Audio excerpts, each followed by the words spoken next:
some beautiful sunrises this week, and there's one more for your Friday. So when I think of Volvo, I think safety.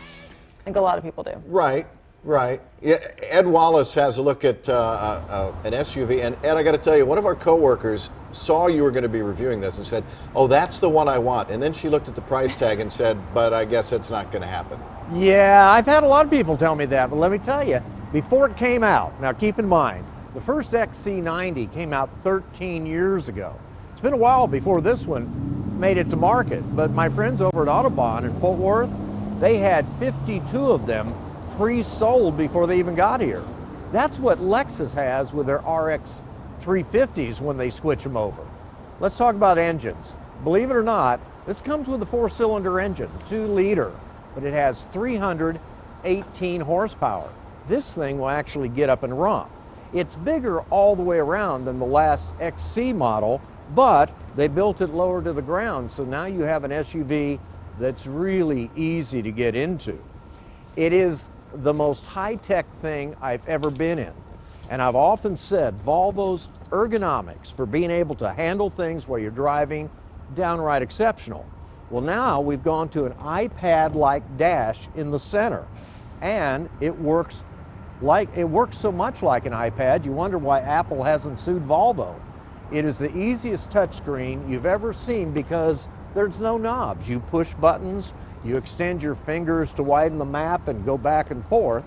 Plus, on the navigation, it shows on the center screen and it shows in front of the driver too.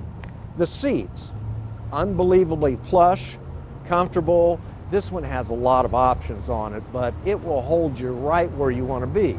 You can also dial in the type of driving you want to do, from trying to save fuel efficiency to more of a sports car, and it does all of that. Finally, let's go to the back here, and it has a nice covered area so you can hide some belongings in the back. I have the third row seats down, but there they are. Now this one, as I said, is heavily automated. It has things like pilot assist where the car is supposed to drive itself. I'm not sure that one works all that well, but I will tell you, I did have the lane system on that keeps you centered up, and I turned on the adaptive cruise control, and I went about 10 miles down the road, and I had my hands off the steering wheel and my feet off the gas pedal, and the car handled 10 miles. When the freeway starts S-turns, I started steering again. But this is great, 66,000 the way it's equipped. Big move for Volvo. With that, have a good weekend. Oh, come on, Ed. Didn't you really want to keep your hands off the wheel and just kind of see what happened? Tim, there were a couple times on that lane deal where it would correct one side of the lane and go back very quickly. Yeah. And I thought, it'll probably correct itself or I'll have to explain to Volvo the damage. Yeah. So, but I did go 10 miles once, no hands. Wow. Okay. You can listen to Ed on 570 KLF. Tomorrow his car column as always, and Saturday's Fort Worth Star Telegram. And he was not texting at the time, by the way. No hands. Wow.